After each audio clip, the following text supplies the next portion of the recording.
Hello and welcome to the Young Musician's Guide podcast. Today we have composer Kevin Day.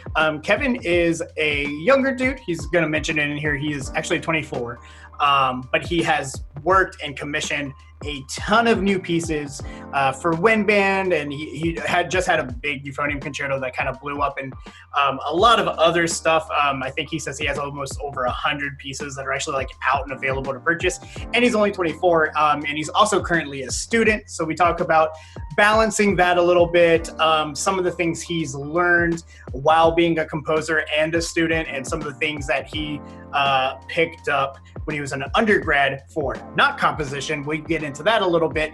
Some of the things he picked up that you might not think about when you're composing. So if you're interested in becoming a composer, we kind of get into like some insider, like if you want to be a composer, these are the things that are really good about it, and these are the things that aren't really good about it, as well as just talking about generalities of like mentors that he's had and things like that. It's a really cool conversation.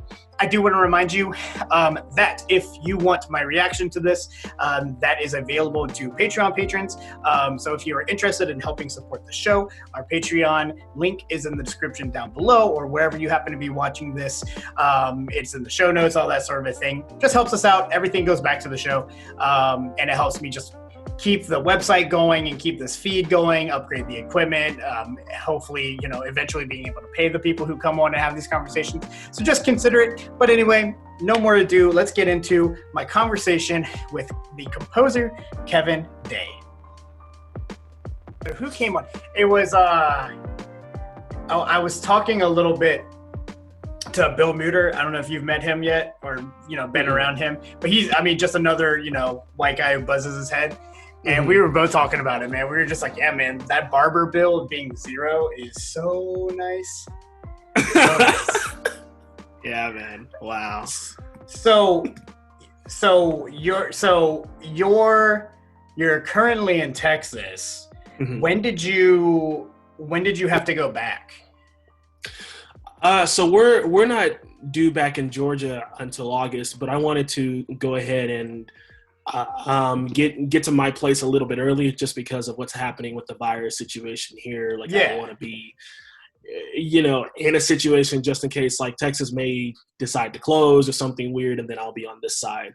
So I'm gonna get home a little bit early, just to give myself a couple of weeks, just to kind of get over there situated, get everything I need for teaching, and then we began on August the 20th.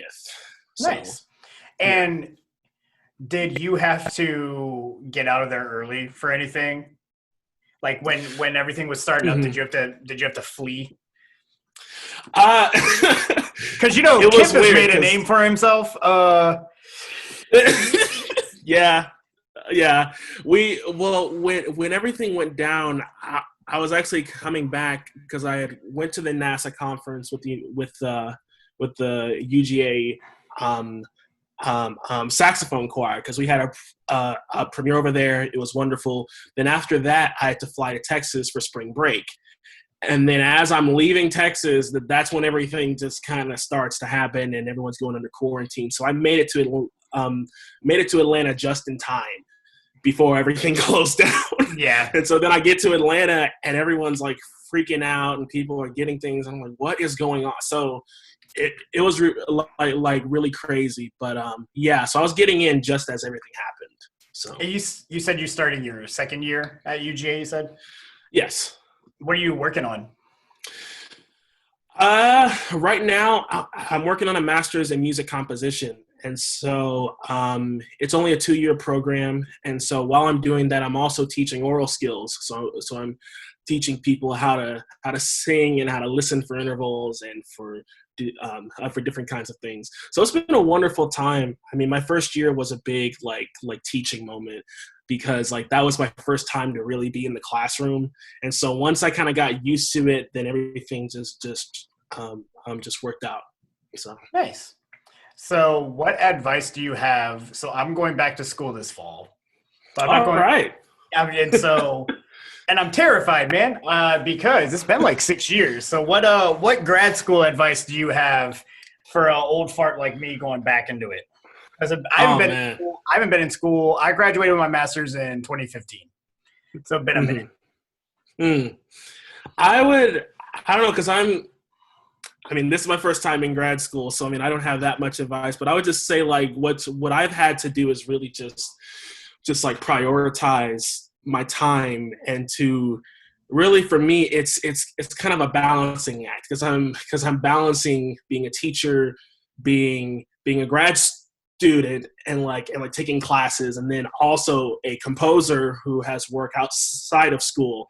So it's a big balancing act. So really, that's my whole thing, and I'm learning that now. I do not have this down to save my life, but just being able to just prioritize my time and in a more effective way. It's crazy. It's so cool that they're letting you teach at UGA too, because like some schools won't let you teach at all unless you already have a master's degree. So they'll let doctoral candidates teach, but they won't let people, master's candidates teach. So it's actually really good that they're letting you do that. Yeah. I think it's a little, I understand it because it's college and you don't want, technically if somebody was to teach there, they would have to have a master's degree if they were going to like apply for that job. But I think it's kind of narrow-minded to say like, just because you don't have a master's degree doesn't mean you can't do the thing, Yeah. So did you get your bachelor's degree in composition? No. So my bachelor's degree is in tuba euphonium, which when I tell people that, their heads kind of go like, huh? How did you make the switch? It's in both?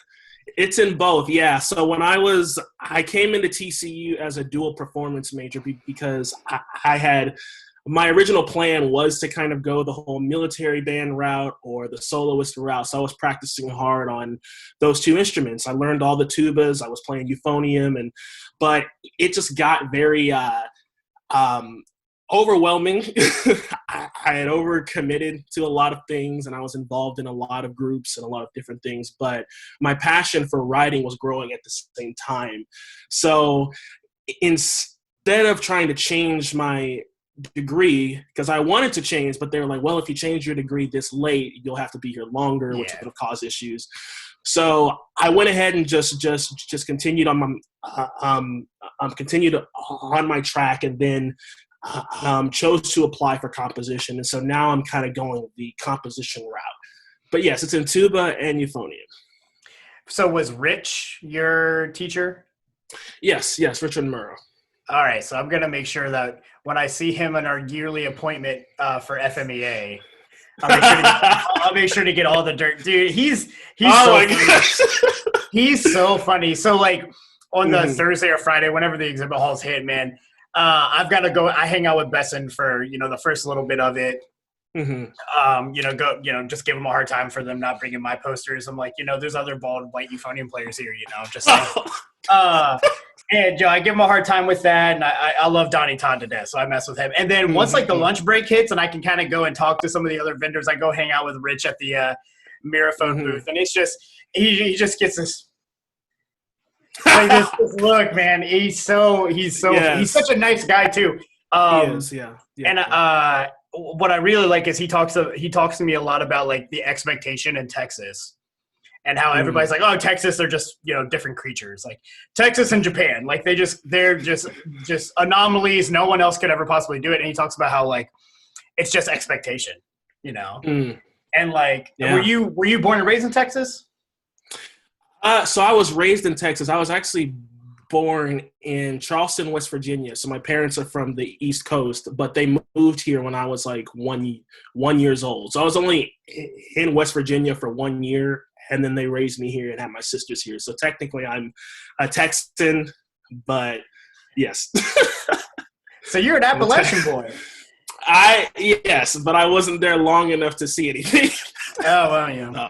And it's so funny, too, because when you drive through West Virginia, I don't know if you've done this, but if you, like, go towards Ohio, it's, like, gorgeous, gorgeous, gorgeous, gorgeous. Like, it's just all of a sudden nothing. Yeah. So I assume then that you came up through, like, that, like, Texas band system type stuff? Yes. And so when did the interest for composition kind of come in?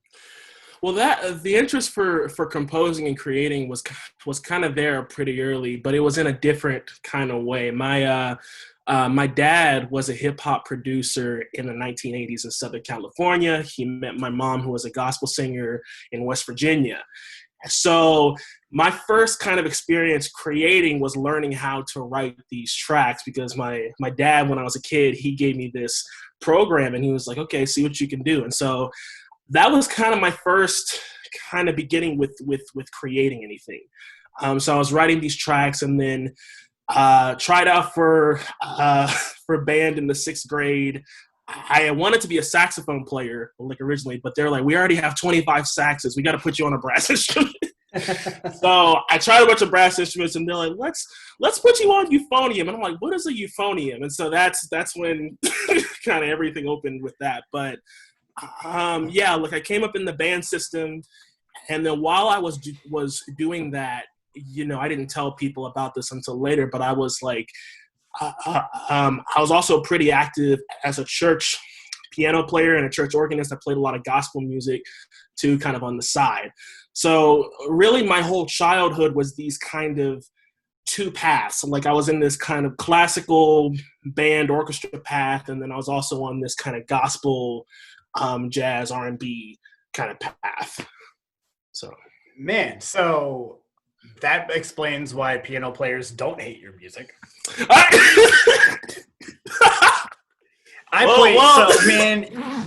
been told otherwise. Oh, really? No, I've literally been told by like piano players, like, man, I've got to stop playing tuba rep. It's going to end my career. Because they just transcribe so hard, or they pull down so hard. And like, it's like you and my buddy Joel Collier, who write, you know, for the instrument. And he also was very similar. He came up in the Salvation Army, so he came up playing church piano and all that sort of a thing too.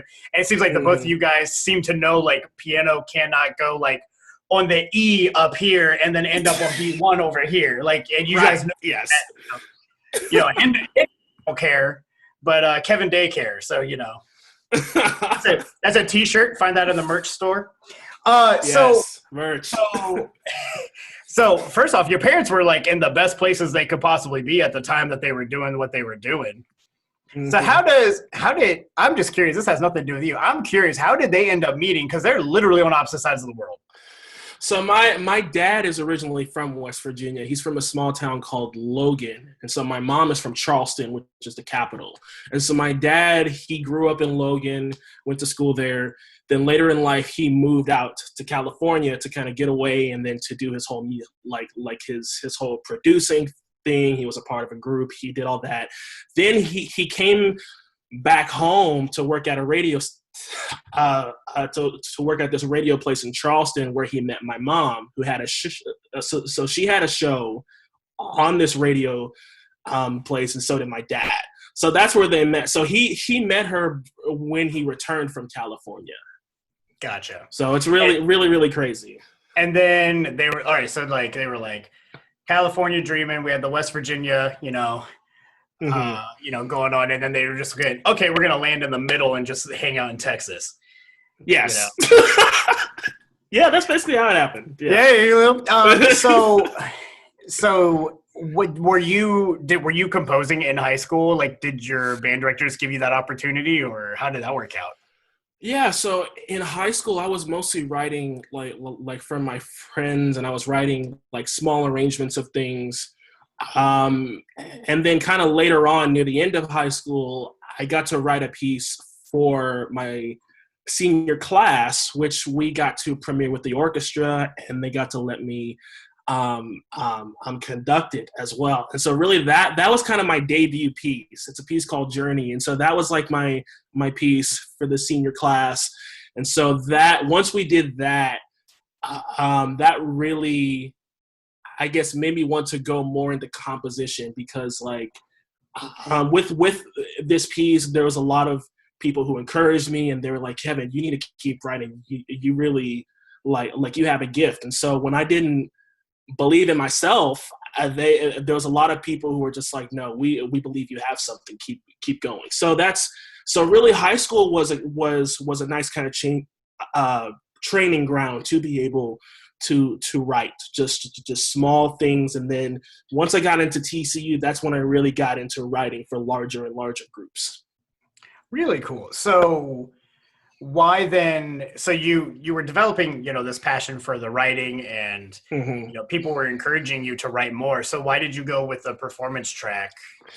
Well, by that time, since we did Journey when I had already applied to school, so I was already coming in to TCU. I had already accepted my scholarship, so that was kind of my plan, and so I couldn't really deviate from that until I got there. But then a couple of years down the line, when I wanted to change, they were like, well, it's going to take some more time if you want to do this. So it took a few conversations with some people at TCU, and I had a lot of people who encouraged me to go the composition route, because I can always play. I can always, like, if I wanted to get back on the horn again and work up my excerpts and work up everything, I mean, that'll always be there. But my passion for writing is really what's kind of guiding me kind of in this very interesting direction. So it's a place I never really thought I would be in.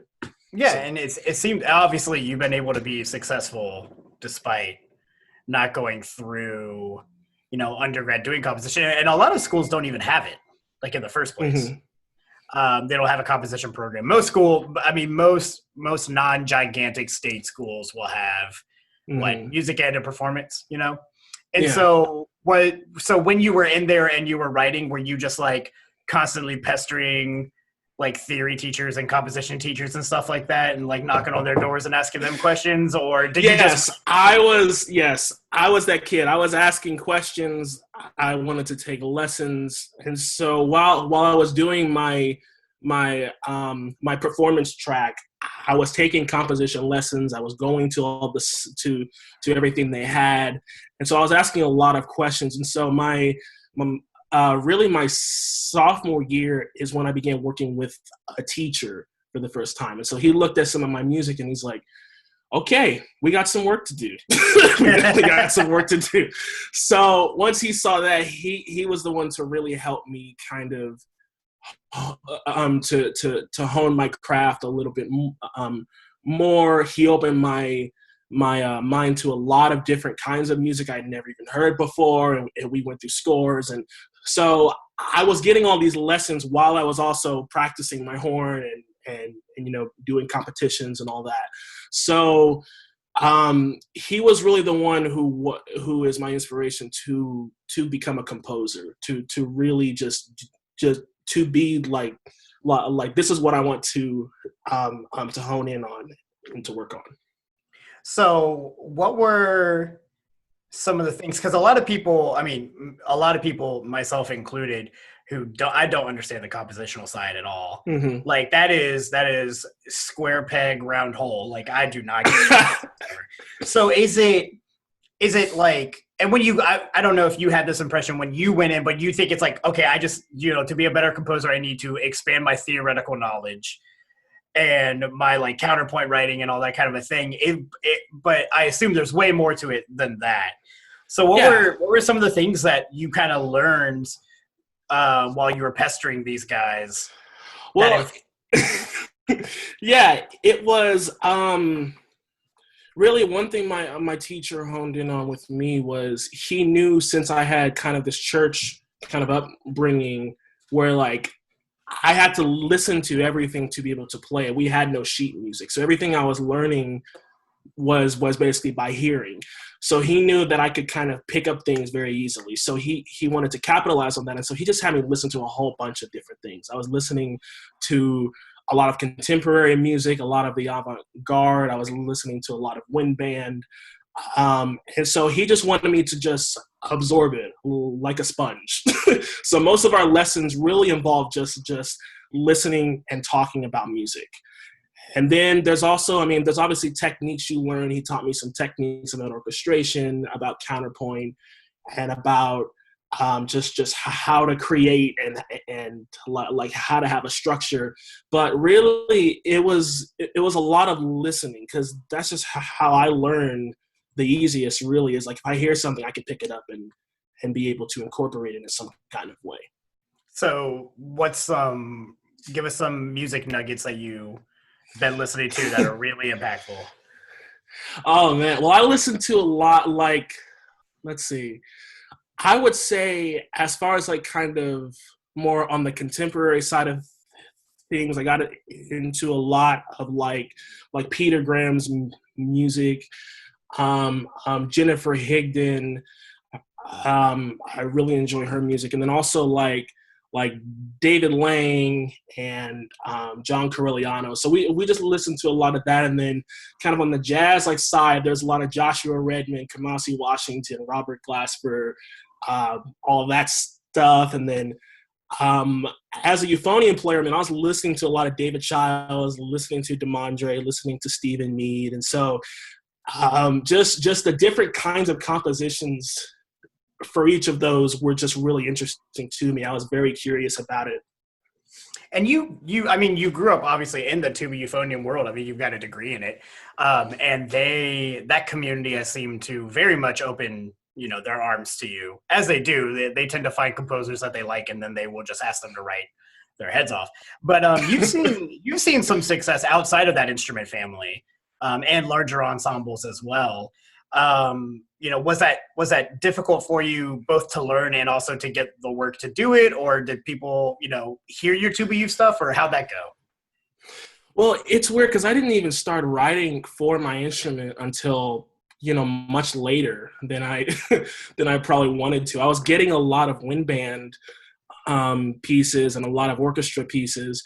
And so since I began composing classical music in 2012, the first time I really wrote a piece for our instrument was the Euphonium Concerto. That was really the big piece. And so everything else kind of before that, I had written a tuba euphonium a tuba euphonium ensemble piece that was a slow piece for Richard Murrow, but everything else has just been outside of my instrument. So yeah, it was just very late whenever I got the call to write a tuba euphonium piece, but now it's now I'm getting a lot of tuba euphonium kind of things happening. Oh yeah, just ask Jim Grant, man. It's like I always compare it to the when Harry Potter gets his letter. That first one, it's whatever, and then eventually it's pouring out, and you're gonna be you're gonna like Sundays because you can't get a euphonium commission on a Sunday. And so so Cale just played your piece at CBD&A, and that concerto's kind of made the rounds. But how many? I'm curious, and you might not know off the top of your head. I mean, but you've got a handful of published works. Do you have any idea how many? Or about how many? So there's pieces that I have published with Murphy Music Press, and there's a couple other ones with some smaller publishers, but everything else I kind of self-published. But right now I have a catalog of about 158 pieces. How old are maybe you? A little bit more than that. I'm 24. How many pieces do you write in a year? Jesus. It's been around the 30 to 45 range. I've been writing a lot in my spare time. And so there's most of my catalog is actually chamber works, and I haven't even gotten a lot of those even played, but I'm just writing constantly. I'm always writing something, or it's a never ceasing kind of cycle, I would say. Do you balance maybe you have I don't know, just throw stuff out there, working on a string quartet at the same time as you're working on a clarinet concerto, as you're working on an orchestra piece? Can you do that, or do you have to be one piece at a time? I want to do one piece at a time, but I think I kind of got myself into a bit of a hole where I took on too many things. So now I'm writing 10 pieces at once, and I'm just okay, this can't happen again. So once again, it's just, I have to do better with that in the future and just try to space, try to space some things out a little bit more is what I would say. What are you talking about? You can sleep when you're dead. It's not like you have comp exams coming up in the spring or anything. Right. But I'm working on pieces at the same time, which is it's really just a mental switch I have to make whenever I'm creating. So if I'm working on this piece and then I switch gears, I listen to it in finale and I'm like, okay, we're in this world. And then, so that's kind of how I create, is I try to be able to switch from one piece to the next. I mean, it kind of sounds like you're treating your pieces like I treat anime, but you know. Oh God! I got start a new one, man. Always got to start a new one. What's your favorite anime? I'm gonna go with a very stock answer, and I'm gonna say My Hero. I mean, there's no other anime. Hero. Yeah, there's no other anime that makes me cry every season like that. You kidding me? That's awesome. You know, it's just like I'll play voiceovers of stuff, and I'll like play little clips, and it's just you might as well be playing like veterans coming home and seeing their baby daughters for the first time. You might as well. It's like this same reaction from me. Just it's like it's bad.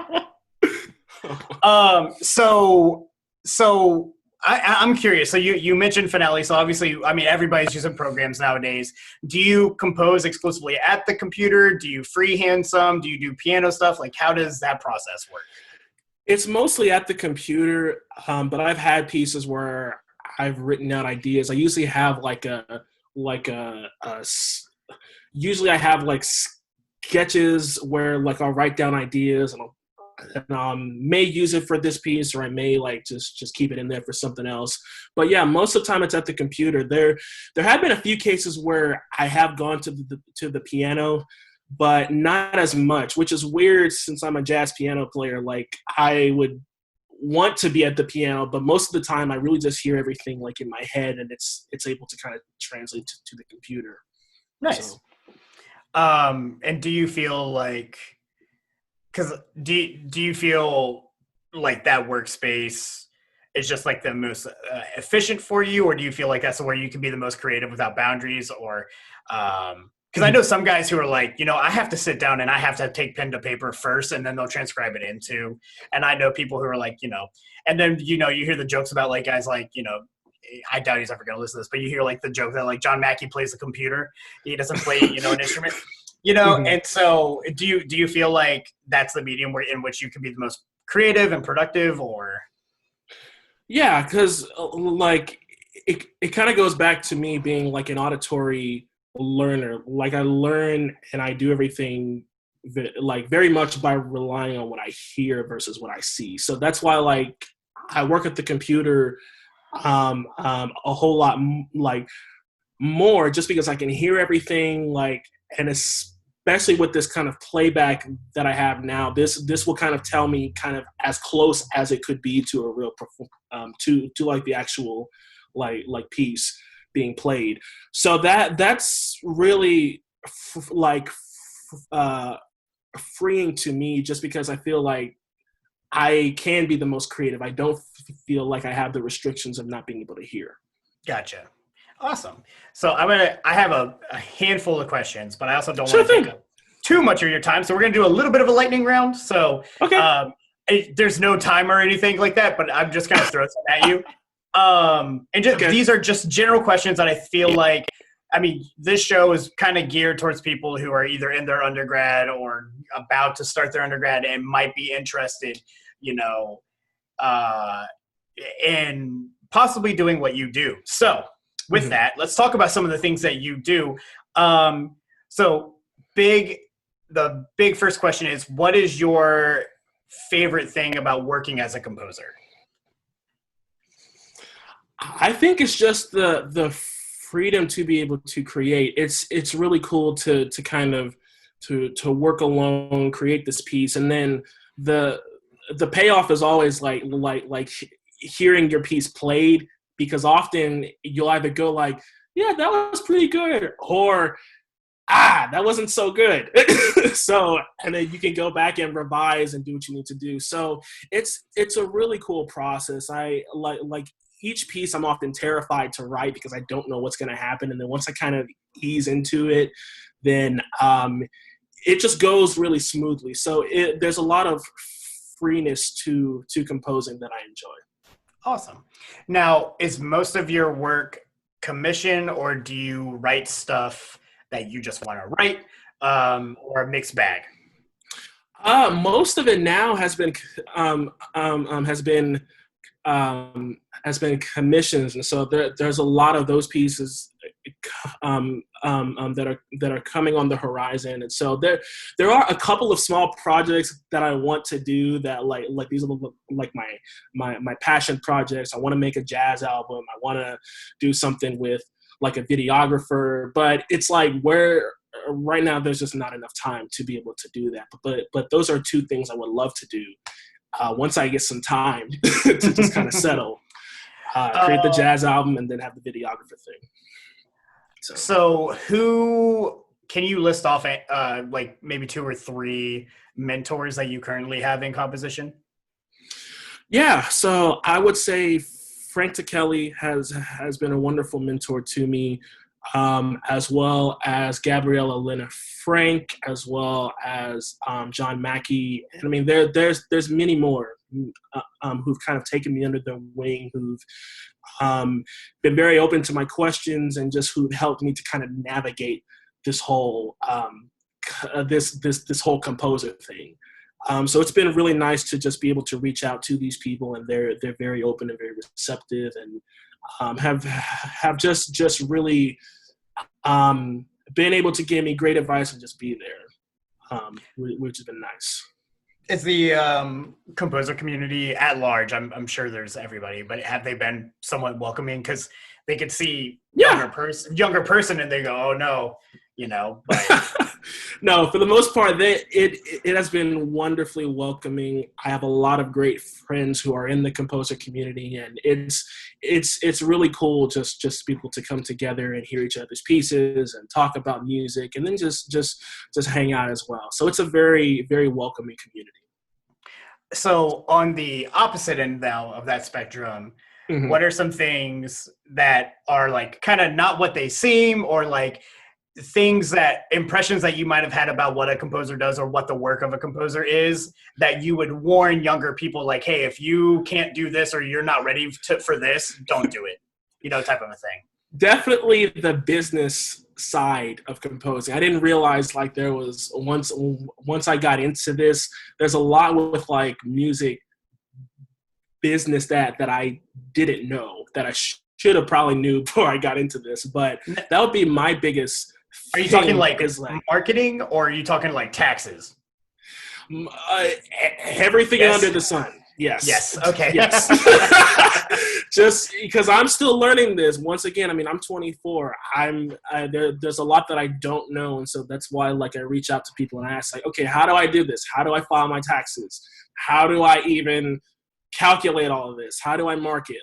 So there's a lot of things that they don't teach you in school to have a composer career that you definitely will need to know, like, if that is the route you want to go. Cool. Yeah. And that's cool that you say that, because it seems like most of the time with almost any career, you never hear a band director say, well, yeah, I just don't like staying on the podium. Like, like if they leave the profession, it's always, you always hear something else, like people who, necessarily didn't necessarily like playing in like a military band. It's typically has nothing to do with I hated concerts. Like it's not normally that, And so with composition, you don't really see that. You go like, oh, it just seems hard, like on an outsider perspective. Mm-hmm.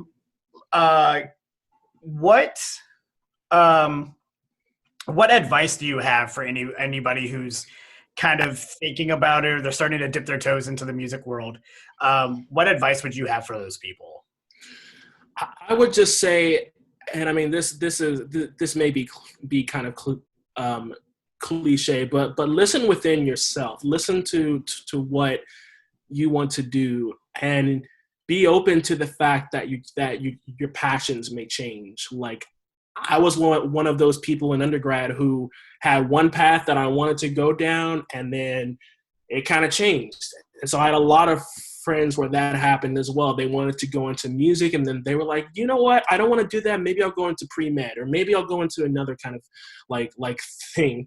And also vice versa. Like I've had like like there are a few colleagues of mine who became like music majors later in school, and even though like they came in with one like path that they wanted to do. So that would be my biggest advice. If you're going into school, if you're going into college, really listen to yourself the first couple of years and really look within to see, okay, is this really what I want to do? Or maybe do I have a passion to go a whole nother route? Awesome. Great. So this is a personal question for me. I'm just curious. So you're still in your journey. We're talking, we're giving advice to people who are kind of starting their journey, but I would say you're probably in, still, at the get-go, right, in a lot of ways. I mean, you're still very young, master's degree, second year in it. Do you have any end goal, or is it just get good at composition? Like, is there like a certain job that you're aiming for, or like when you retire, this is what it says about you? Wow. I have one goal in mind. I know I want to be a composition teacher, be a prof at a major university. That's always been a goal of mine, because like no one in my family has a doctorate in anything or even a college degree. So like my goal has always kind of to push through to do that. But I'm also kind of realizing like, well, if things pick up more and more, then that goal may have to be postponed just a little bit later or whatever. But really, I guess the goal is like, if I could, I would love to just be able to live and to compose and to not be stressed out all the time as well, because school is stressful, life is stressful. But there's a lot of peace that I have with composing and with working with other people. So I don't know. I think my goal may change. I think my goal has always been to like get a doctorate, go teach, have that job. But then things may happen down the line where I'm like, you know what, maybe I don't need to do that right now. Maybe I need to take a couple of years to just chill, to just write, to go move somewhere else. So I'm just, right now, I think I'm very open to wherever life is going to take me. Nice, man. Yeah, I mean, I know for me, for sure, if I started my doctorate right after I started my master's, I would not have appreciated it as much as I'm about to. So it's good that you're taking that into consideration. Working's not a bad thing, Working is not a bad. Making money as opposed to burning it is, that's not the worst thing, man. All right, hey, so where do you have any big projects right now that you're working on that you want to plug? Yeah, there's quite a bit, and right now I know because of CBDNA, there's one project that may be postponed. I don't know yet, but right now there's a lot of concerti projects kind of in the works. There's the concerto for wind ensemble with the University of Georgia, and then there's a tuba concerto that was going to be premiered at CBDNA, but now I think we're going to do it next year. So Tuba Concerto, based on the music of Metallica and Nine Inch Nails, will be available next year. That was by the soloist request, so hopefully I succeeded in that. That's the question. Who is premiering that? So this was written for Jeremy Lewis. He teaches at West Texas A&M. He's a really fantastic player, and he is going to premiere with the West Texas A&M Wind Symphony next year. So that's going to be really cool. And then a couple down the line that I'm just kind of getting the approval for and everything. There's a duo concerto for saxophone and euphonium coming in 2022. And then there is another one for trombone, piano, and orchestra. So those are like the big kind of pieces. So the concerti are coming. Which saxophone? So it'll be alto saxophone. Nice. And euphonium, yeah. Nice. We get along. Us euphonium players and saxophone players get along real good because both of our instruments are neglected, except by Granger. Granger. So where can we find you? You can go to kevindaymusic.com. You can also look up me on Instagram and Facebook. and just type in Kevin Day or search. The handle is at Kevin Day Music. Yep, and I literally Google search Kevin Day composer and like 6 things popped up right away. So not hard to find. And of course, all of those things will be in the descriptions or the show notes or whatever it is you're listening to this thing on. Hey, so every guest, I always ask if you have a little phrase or something like that you want to say for a sign off. If not, I have the stock phrase that we use for the show. But would you like to sign us off? You go ahead. I don't have any phrases. You're the host. I'll let you. I always love putting you all on the spot like that. Hey, Kevin, thank you so much for doing this. Thank you so much for saying yes to this and having this conversation with me and giving us your insight. I talk to a lot of old folks, so it's nice to talk to somebody who is, is closer to age and to the people that I'm talking to as well and has been as successful as you have been. Keep working. I know you are wildly stressed out because of all the things you're doing, but being stressed in art means you're doing something right. All right, man. Hey, guys, again, this is Kevin Day. I'm Aaron Campbell. This is the Young Musician's Guide, and we are reminding you to be happy but never satisfied.